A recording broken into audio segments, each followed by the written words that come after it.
Hi everybody, this meeting is now being recorded.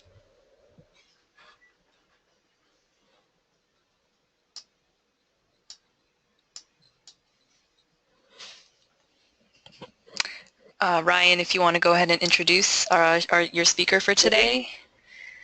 Great. Thank you everybody for joining us today for our continuing online discussion series. Today we are very happy to have with us Ann Johns, who doesn't really need much of an introduction, but I'll give one anyway very shortly. Ann is Professor Emerita of Linguistics and Writing Studies at San Diego State University, and she is a world-known expert in genre approaches to writing, English for specific purposes, and writing pedagogy. And she is here with us today to lead our discussion about teaching effective and various summarizing. I think the way we'd like to, before we get started, Anne will lead the discussion. She has some PowerPoint slides that we'll go through, and at certain points there are opportunities for discussion.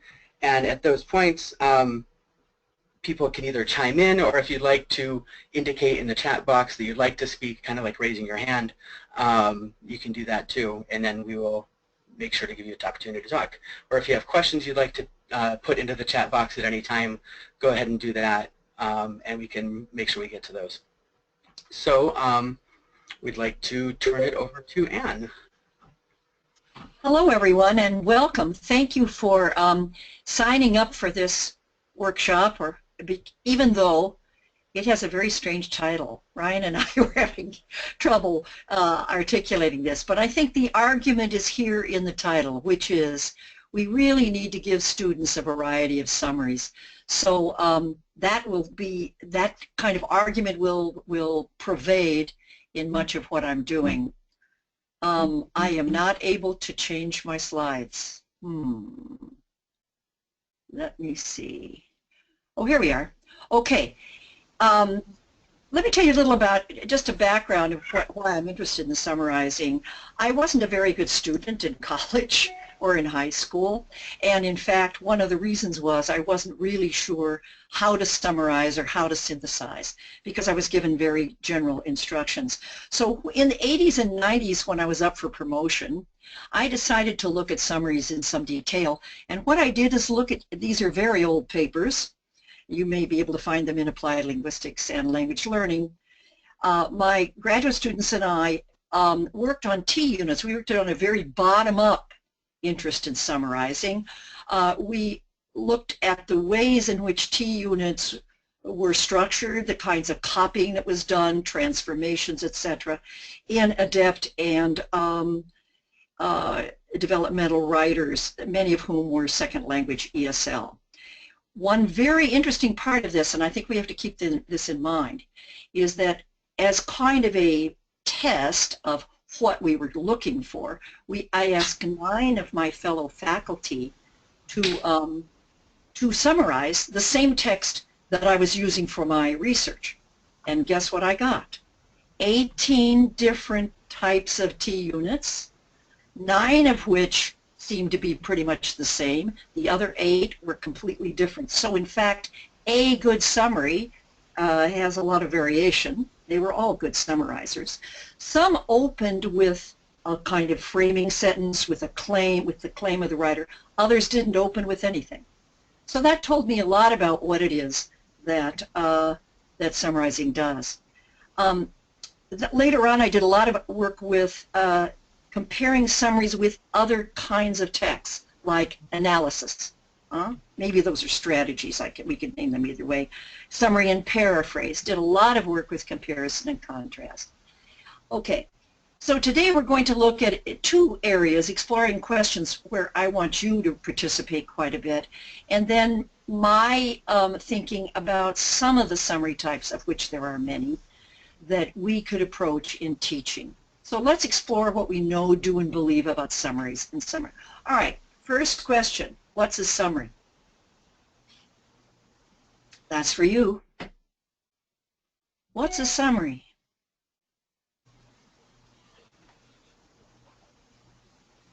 Thoughts on that?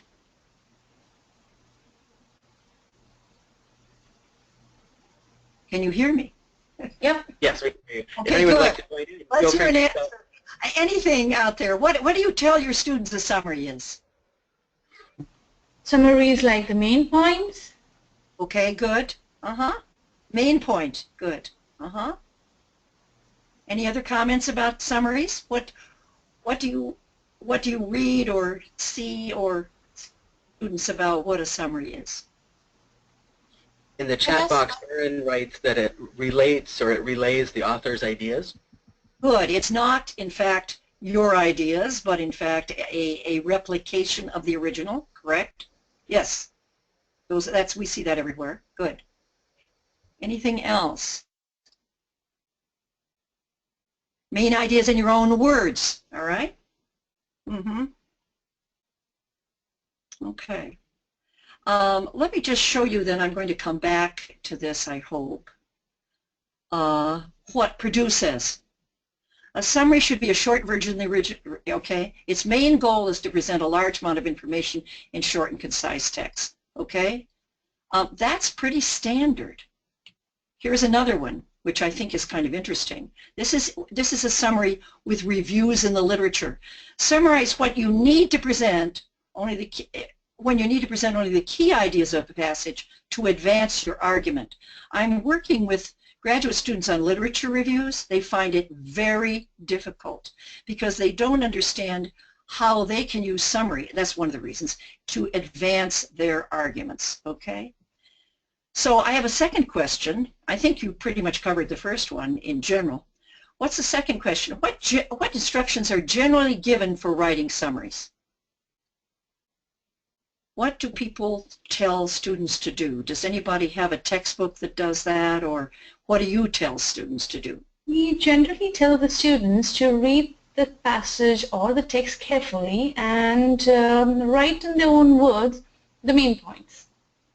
Good. The main points. Good. Thank you. Another comment. Oh, refer to the author. All right. In a lot of summaries, they talk about you have to have some rhetorical context for this text, right?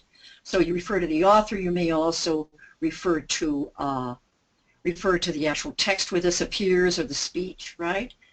Tanya says use your own words. Highlight key ideas and examples. All right. Okay, very nice. Those kinds of things are in the instructions. I have a book which is called something to inquiry. Let's see. From Inquiry to Academic Writing, which basically includes your ideas here. Be concise. Represent the ideas accurately. Very nice, guys. Very nice. Okay. I often see also be concise, be objective, and be balanced to the author's ideas. Right. Unless you're doing a review of the literature, Sylvia. Yes. And then, of course, it changes, right? Because what you're doing is summarizing parts of a text to make a general argument for the gap that you want to fill or that kind of thing. So, so there are standalone summaries. That's what you're referring to, Sylvia. Standalone. Yes. Just, I give you a text, you summarize it. If it's involved in a lit review or in some other kinds of discussion, that may vary. I tell, okay, Nigel, what's that? The problem summary is a subgenre, right? Yes, it may be a strategic move in a larger genre, absolutely. But often we teach it as a separate entity, do we not? Like, who's our assessment coordinator? I think we often say, summarize this text without making it a subgenre. Okay. Very nice, guys. Do you know any textbooks? Now, this is an very open-ended question. Do you know any textbooks or sources that do a better job with instructions at all? Does anyone kind of name a textbook? We're not doing advertising here, but I think, or it's an online source. Swales and Feek. Yes, absolutely, Swales and Feek, and we'll cite them in here. Yes, every place I've taught has taught the summary. Okay. Swales and Feek, Chapter 5. They also do some nice work in when they talk about problem solution. Well, we'll get to there. Any others? Yeah, Nigel says he just taught Swales and Feek as a graduate writing course. I had a group of international Fulbrighters this summer, and Swales and Feek were very useful, both the big book and the little books. Okay, we've looked at this. And then let's think, I mean, we've been kind of danced around this question, but let's think about what context we might summarize. In other words, in addition to the standalone summary, what other kinds of contexts will you find summary? I mentioned review of the literature, so we don't need to say that. Certainly lit reviews. What else have we got? Oh, here you've got another book. Oh, Nigel, please make sure that that comes to me, will you?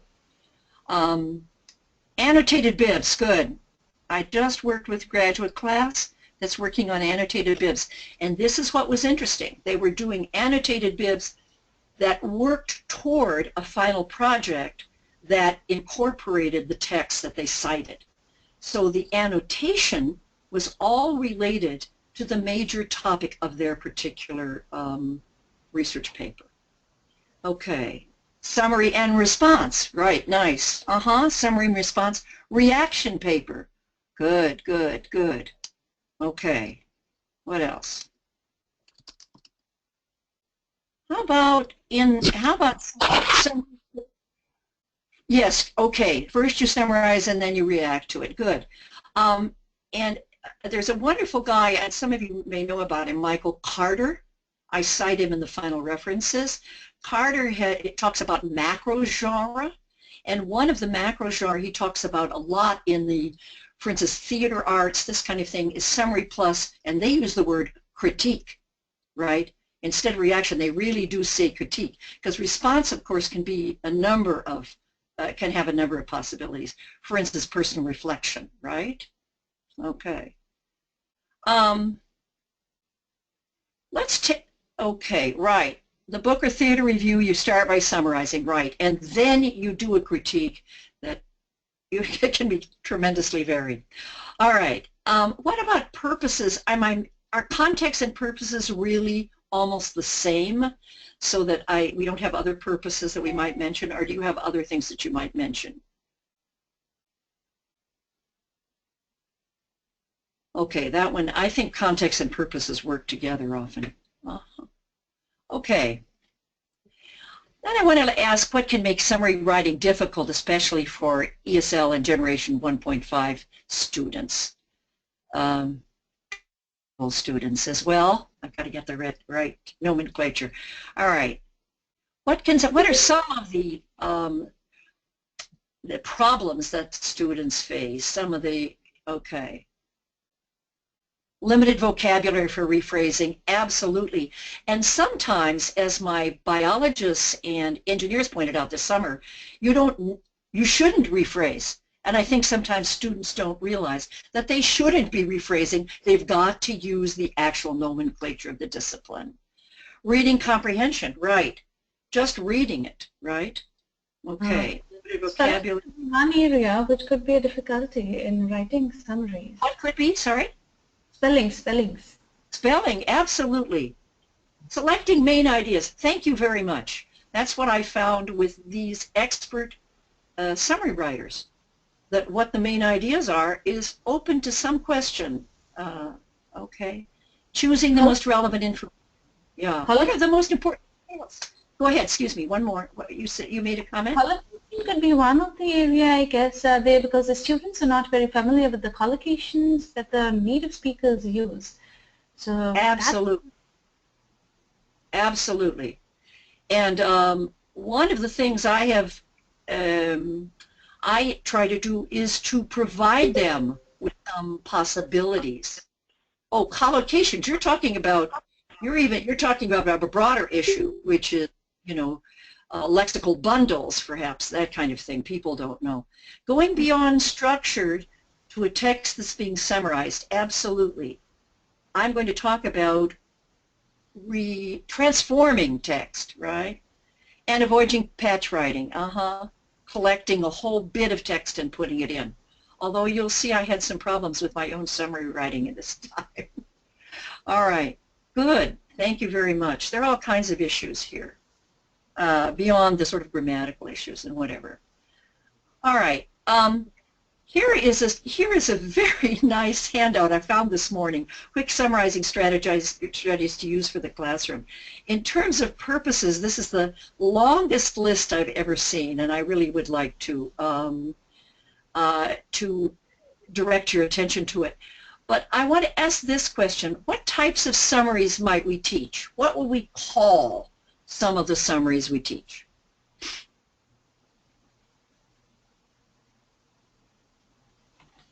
What types of summaries?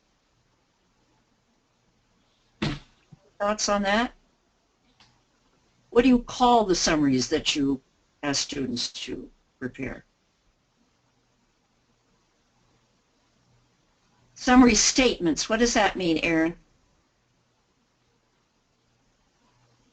Okay, short set, yes, I will be advocating for that. For the longest time I was teaching a holistic kind of summary, and then I found that one-sentence summaries are very useful. Introduce the author, reporting verb, okay? Okay. All right, good, nice.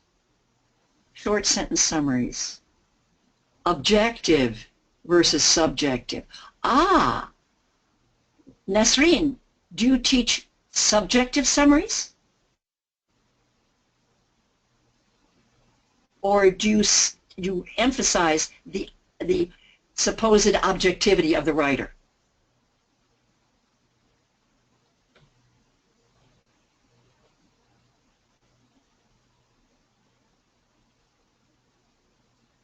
Oh, you emphasize the difference. Okay, absolutely. This has to be a replication. This word kept appearing in the research I was doing. A replication of the original. But how that original is replicated is another issue. Okay, here's the plea of the presentation. Support students in writing a variety of summaries and help them to separate summary from reflection, critique, paraphrase, and other writing purposes. So this is my basic claim. And here's a short list of ones that I think are very useful to do. The one-word summary, I'll show you an example. The functional summary, I didn't hear that. In fact, it's kind of unusual, but if any of you who are doing any work with Common Core or some other testing, you'll know that the functional summary is getting to be a bigger item. That is, what is the text functionally? What is the text doing functionally? Then a one-sentence summary of content. Some of you mentioned that. Then I'd like to talk a little about how we can take a text and restructure it to make it a more effective summary. Okay?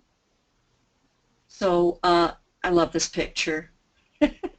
This is in India, Benares. Okay, here's a one-word summary.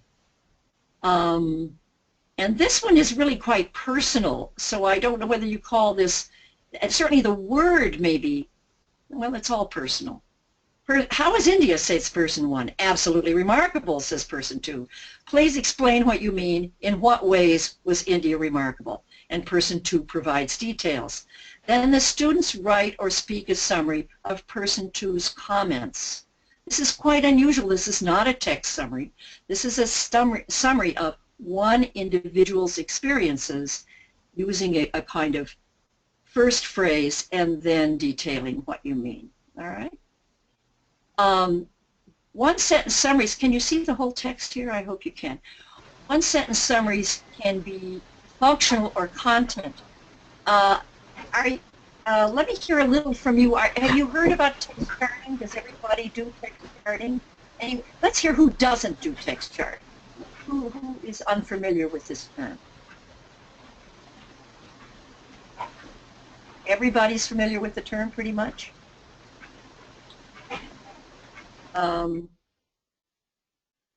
Let's see. Everyone's familiar with text charting. No unfamiliarity, so I can just go ahead, one hopes. What I don't do this all the time because the students would die of boredom. But I do, in fact, take a text and clump it according. Sorry? Oh, I'm not. Oh, good, Ryan. Nigel, good. Good. All right. Let me back up.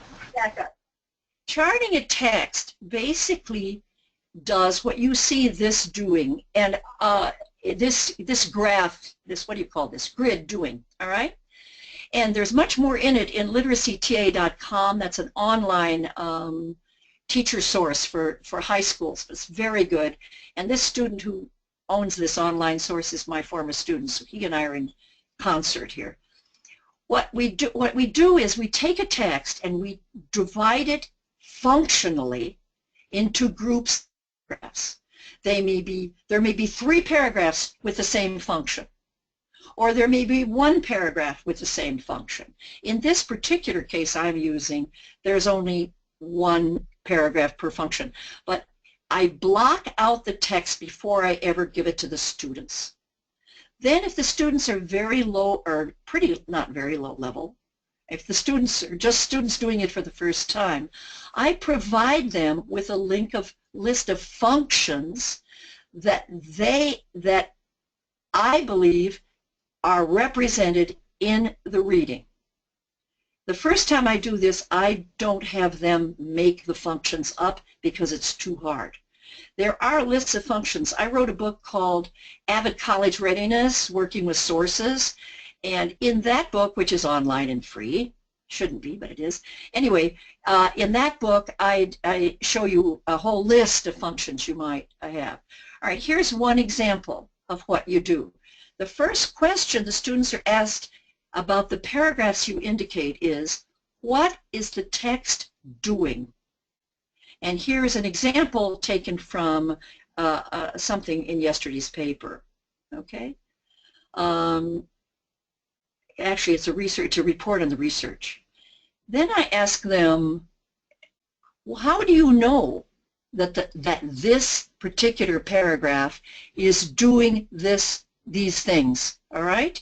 And there they actually quote parts of the paragraph that tell you what the text is doing, in this case, providing conclusions.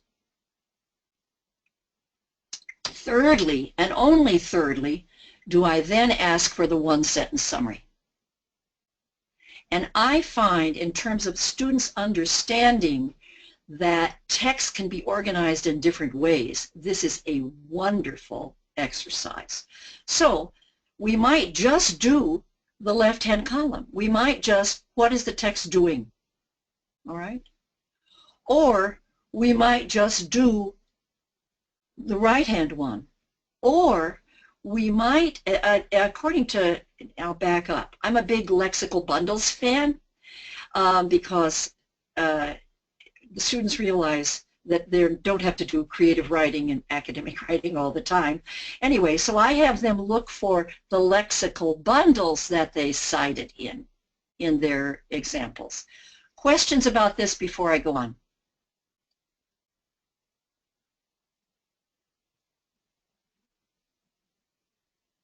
Yes, Ryan. And then it moves toward the summary. In other words, what we're doing here is scaffolding possible summaries, and I'll show you examples, okay? So we might have a functional summary that only works with that second column. We might have a 1-sentence summary, or we might have a larger summary that works with the 1, 2, 3, 4th column. Okay? We might also have grammar exercises which are based on lexical bundling, where students identify lexical bundles in text, where they use lexical bundles in their own writing. This is a very rich set of possibilities. So I don't always have them do all 3, but because you're experts, you know, you can cope with it. I generally just start with the functions and giving them the functional words that I want them to use, or phrases, or that's pretty much what I give them first. Or I just do say what it's saying, but I love the functional part. Okay.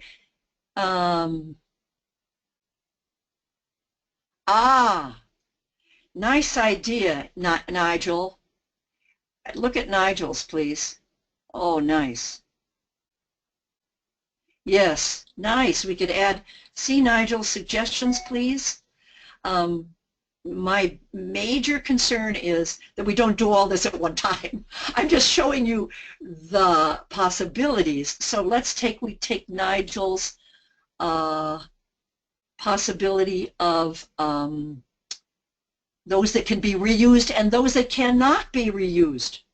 So basically, lexical bundles can be reused. They are words or they're phrases of 3, 4, or 5 words that can be repeated in text but are not plagiarizing. Why? Because in fact, they appear in many texts, right? This study was published in that, you know. Or here's my favorite. All the lexical bundles that go with citation sentences, for instance, the author argued that, you can say that over and over. The author pointed out that, the author contended that, the author, all of those things are lexical bundles, and they are not plagiarism. This is a really interesting problem because students may think that they can't copy anything. They can, okay? So I think that's an important point. Yeah, so what's my argument here? You should use this in bits and pieces, and you should super scaffold depending on the students' backgrounds. So and their abilities and their experiences, right? So I just use one section, or I just take one part and work with it. All right. Nice suggestions, you all. Good idea. I will suggest it to my literacy TA colleague. All right. Here's a functional summary that I wrote based on charting. I don't see this very much, and I do believe that this is an important point about text development. All right. After beginning, well, you can read it, right? I don't know whether to read it to you, but after beginning the text with a summary of the results of the study, the author notes both the results and the study's limitations, pointing out to where the study was published. Then he turns to the crucial nature of this research, to the world, and the many ways in which malaria is contracted and spread, causing death in many cases. Returning in the next paragraphs to the drug used in the study and more specific results, he extends his discussion by pointing out the drug costs. And then the text ends with a quote from one of the scientists. This is somewhat standard writing. I got this from the New York Times, reporting in the science section of the New York Times. Okay. Sylvia's asking about the Common Core. This is, students are not asked to write a functional summary. What they're, good question, both of them, Sylvia. No, all summaries are not all like this, and that's why we have to build a kind of repertoire that kids have. But let me go back to your first question, Sylvia, which was, does the Common Core have this particular summary type? The answer is the following. The Common Core asks how the individual writing the text develops it. All right?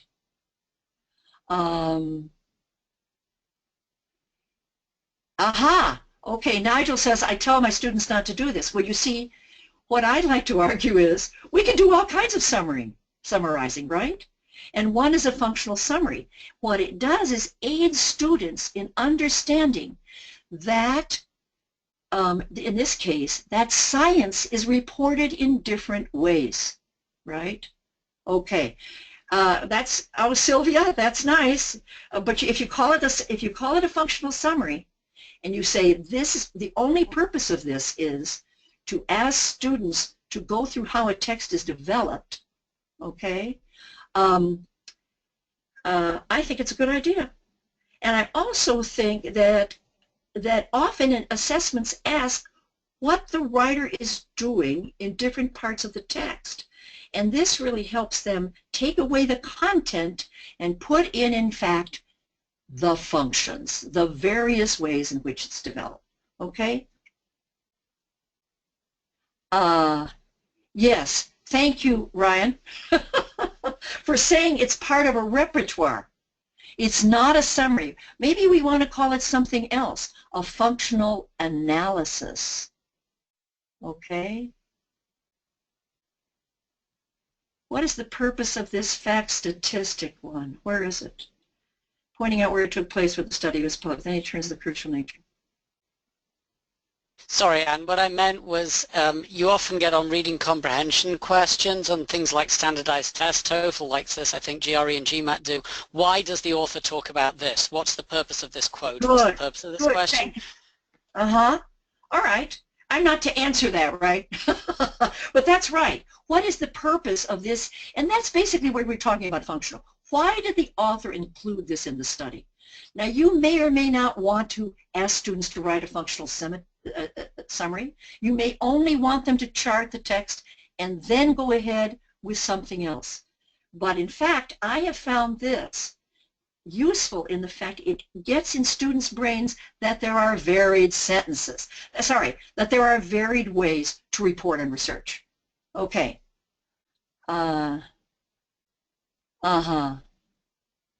Yeah. Christine, I think that the charting is a great idea. This one I use, but you may not like it. Another way of doing it is just have a list and ask the students to show how the writer is leading you through the text. What is the writer doing linguistically to move you from one function to another? Okay.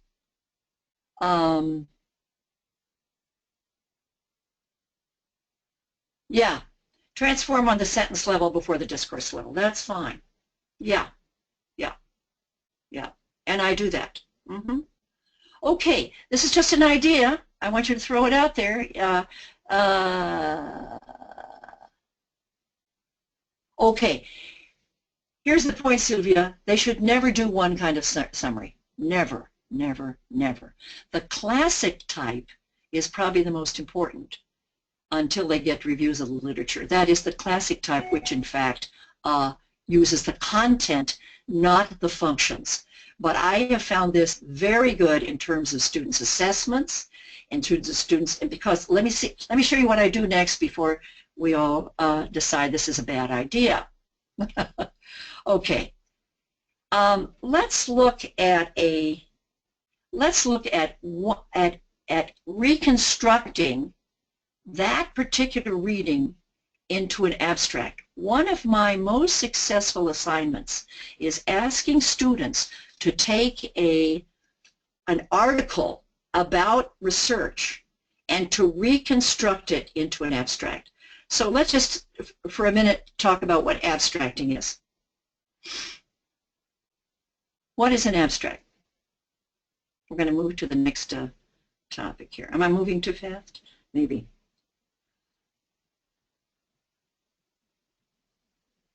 Okay, abstract is a summary of the article. Nasreen, how does it differ from an introduction to the article?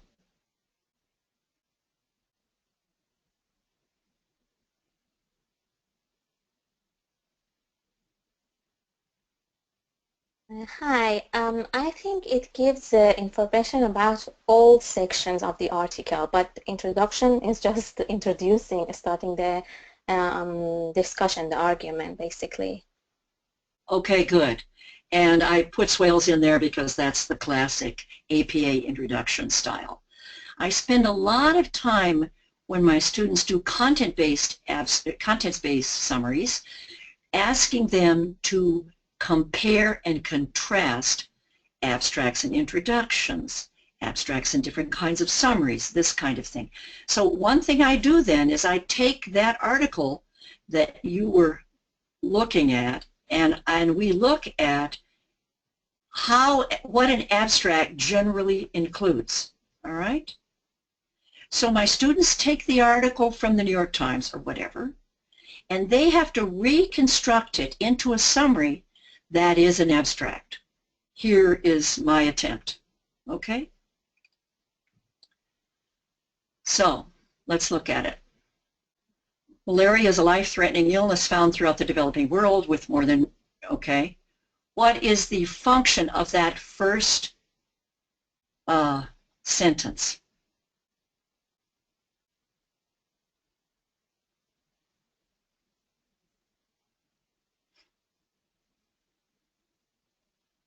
Yeah, context or the problem.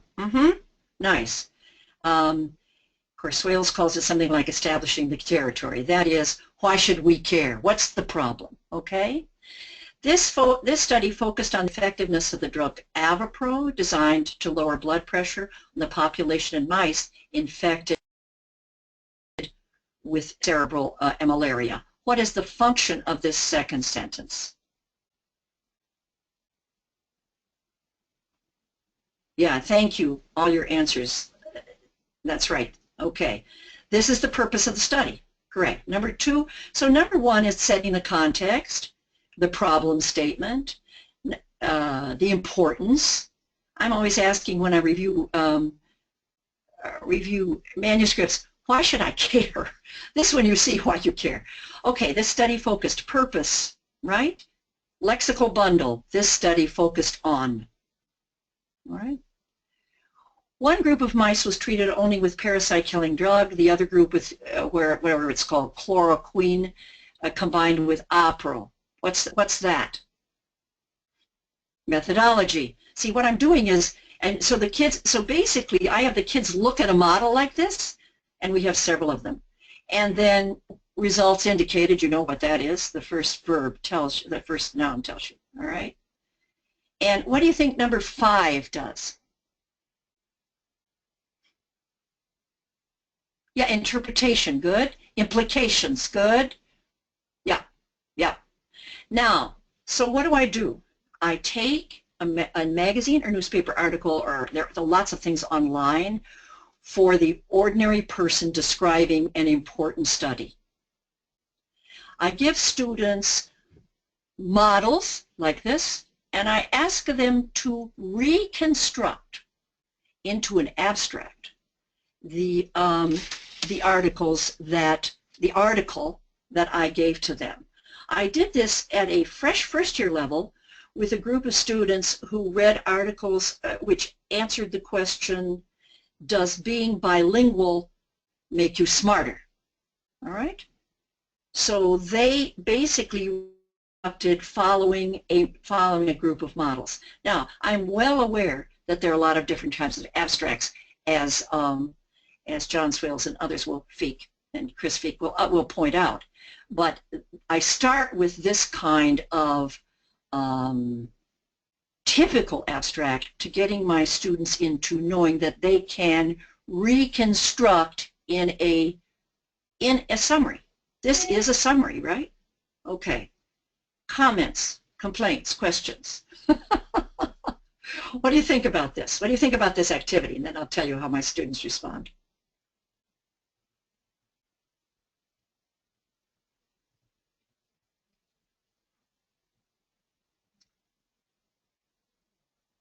Well, what they're doing is transforming, Nancy. That's a really good question. Why is it reconstruct? Because the article was functionally organized in one way, and now we're putting it into a second possibility, which is more common in the STEM disciplines, etc.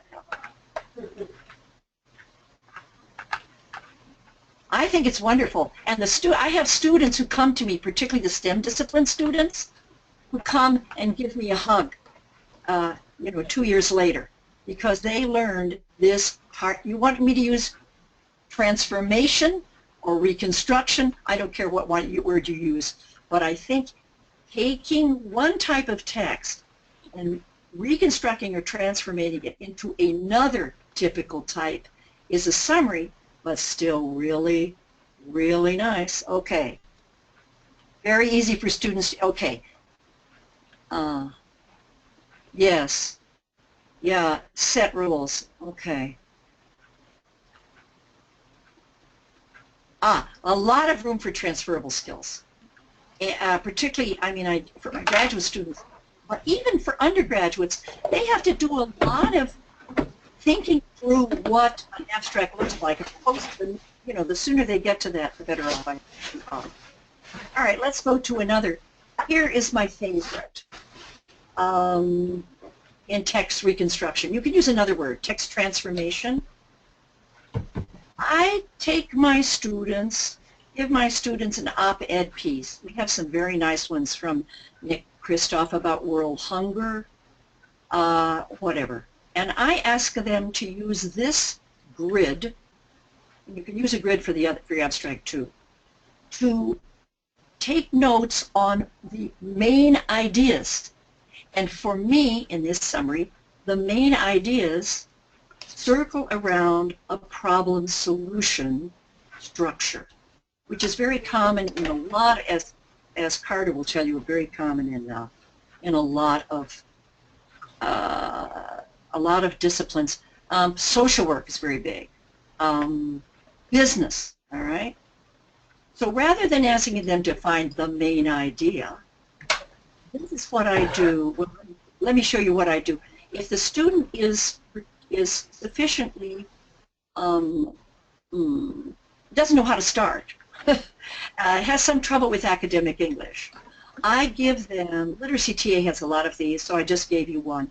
I give them a template to, after they have filled out in pairs or groups, I give them a template then to complete, which looks something like this. I have a bunch of them in my Avid College Readiness Working with Sources book as well. So I don't just say summarize, I say first, do this. Figure out what the problem is, some of the causes, the solution. You know what evaluation means? Evaluation means, what does the author of the article think of this solution? I also have a wonderful, I think it's wonderful exercise that I stole from someone on doing problem solution with the students and having them talk about problem solutions and then do summaries of what they say. All right?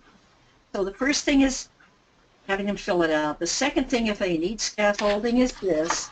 And then the third is actually producing a text. And I use a lot of model text in my class. This is just one that I picked up recently. Okay. Why do I give them various possibilities? Because we don't want one standard summary, right?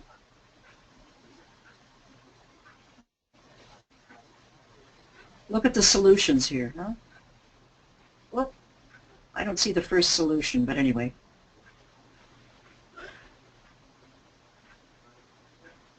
Now note that I am using some quotes. I think it every once in a while. How do you feel about that? I am quoting. I'm doing what Bohana Petrich found is legitimate textual borrowing, which is quoting things that I think I couldn't do anything else with. I mean, you know, so it has quotes. All right. Comments? Anybody ever tried this?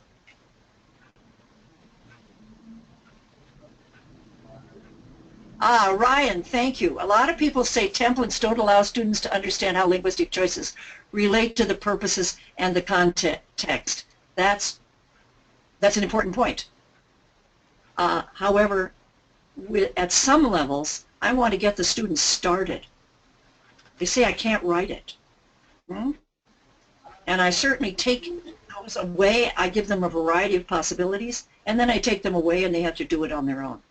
I got all my students passed, my developmental writing students passed by starting with templates, a variety of templates, and then taking them away. Worked really well. But what the template did was force students to reconstruct the text.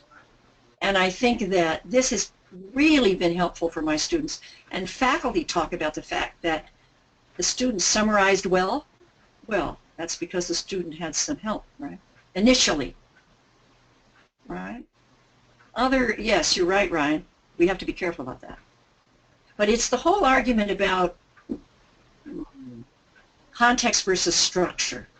I think we have to think about helping students with structure and then vary into context. Okay. I'm going to say a little bit about synthesis, and then we're going to open it up to any comments you want to make. And that is the wonderful Anis Bawarshi, whom some of you know, who's a rhetorical genre theory guy at the University of Washington, has talked to me a lot about synthesis because he does a lot of synthesis work. And what I'm finding is that here's your business about what is the purpose. Synthesis really has to begin with some kind of purpose before you ever start doing other kinds of things. Any comments about synthesis before we open it up? What?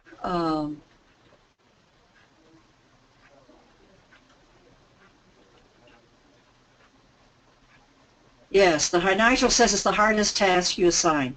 Well, I don't have it here, but I unfortunately was able to review Anis Bawarshi for promotion, and he has a group of things that he might be able to share from his freshman writing book, talking about ways in which you take two summaries and bring them together, a single concept and synthesizing just the information about the concept. Very difficult work. Very difficult. Right. Anybody you know besides Anis Bawarshi who does effective synthesizing activities that we can look for?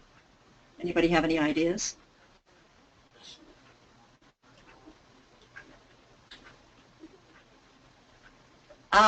Swales and Feet, Chapter 5, second half. Good, very nice. It is good. It is good. Yeah. Yeah. It is a very hard task. But I think we always have to think about what are you going after in your synthesis. Most of the things I see about synthesizing are asking kind of in global terms for you to look at the relationships between two texts.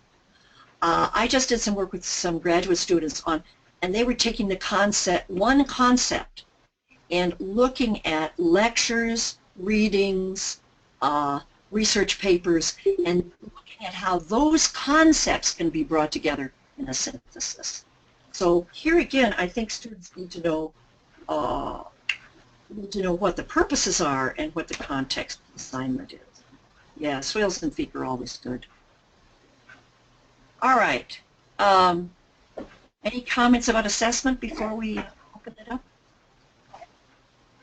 Any comments about assessing summaries?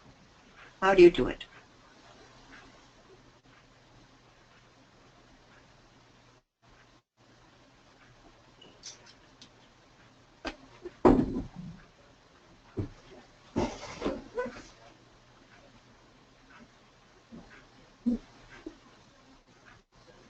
Yes.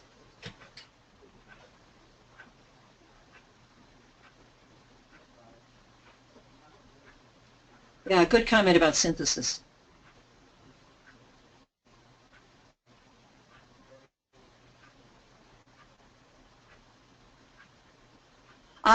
Let's keep going with synthesis for a minute because there's some very good comments. Yes, synthesis is a way to present your own argument, and so is summary, right?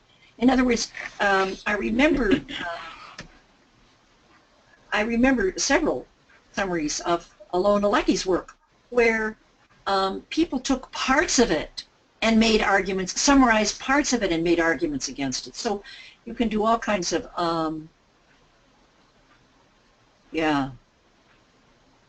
And my question on the screen was, Ryan Miller, do you really, you penalize when the summary follows the structure of the source text? Well, then do you think abstracting and the idea of an abstract or problem solution, or the third one I was going to talk about was argumentation, that is claim plus support, would be a better way to ask students to summarize and then be assessed? In other words, that you give them a kind of summary, and then you ask them to summarize in that way, reconstructing or transforming the text. Yeah. Yeah. Okay. We have to be careful about our instructions. All right, let's sort of open it up to any other comments, things that you would, here's, while we show you this, here's the Carter reference. And these are these old papers. Here's Literacy TA, and of course, the famous work by SLWIS and Fee. All right. Other comments, anybody?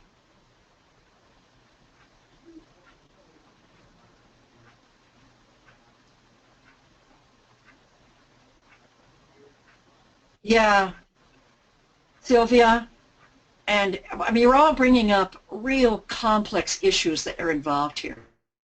Much of it, and I didn't bring that up, of course, but much of it depends on what our assignment is. In other words, where do we find, okay, yeah, purpose for the summary is good, good, nice, Christine. Yes, I have a lot of opposition to templates when I do workshops for avid faculty. You don't know who those guys are, but anyway, for high school teachers, because it ruins creativity. But I think Christine does make a good point, which is it's easier to grade. Much of it depends on what we're doing and what the level of our students are.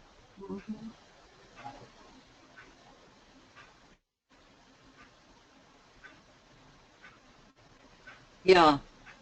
You grade all parts of the activity from I really like that visual, which allows for problem solution. For example, you could do that with abstracts.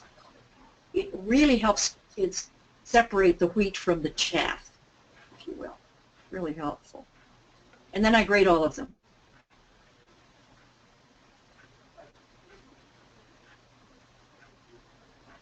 Okay. Nice. Thank you for your comments. Very good. Very good.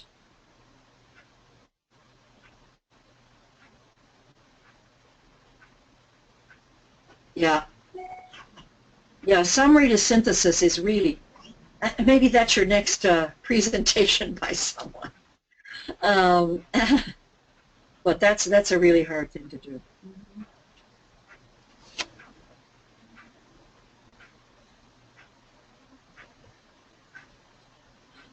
Okay, thank you for your thank yous. We're almost finished. We have about 10 minutes. Any other suggestions that you would like to pose or speak on?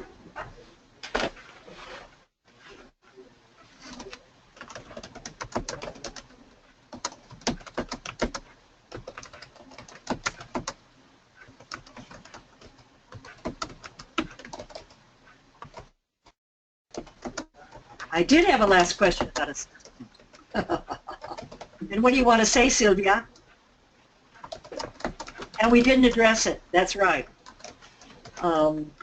It's probably a separate category. Do you want to say something about it, Sylvia?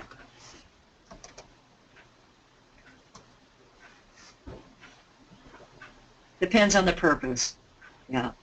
And I do think we've been talking about assessment all the way through in many ways by those of you who are telling us how you scaffold this in steps a longer assignment, for instance, review of the literature.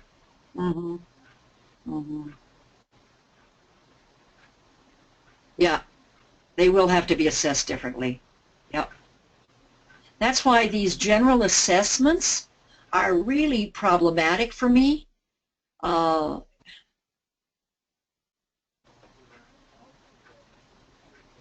I use summary as a reading assessment. I think summary is a reading assessment, right? Yeah. In fact, I think it's probably the major type of assessment rather than, okay.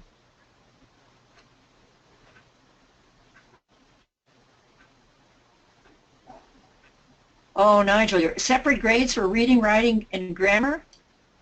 I assume it isn't your choice, right?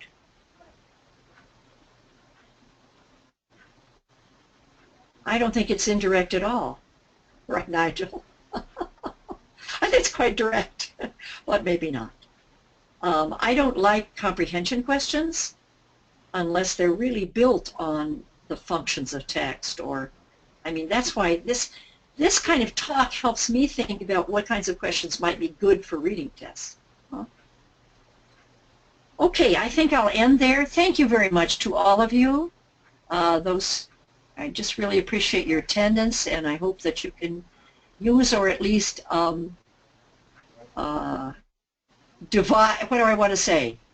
Take these to your colleagues and see how much they contradict you. Okay, take care. Bye-bye.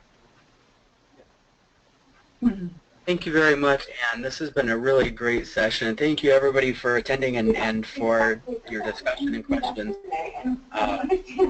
The recording will be posted online soon, and we will send out an email to the e-list with that information. And just as a preview, we do have some further online discussions coming up towards the end of October, possibly one in November, and then probably in January and February also. We'll send more information out on the e-list about those, but please try to join those if you can. And again, thank you very much, Anne, for everything you shared with us today. Thank you.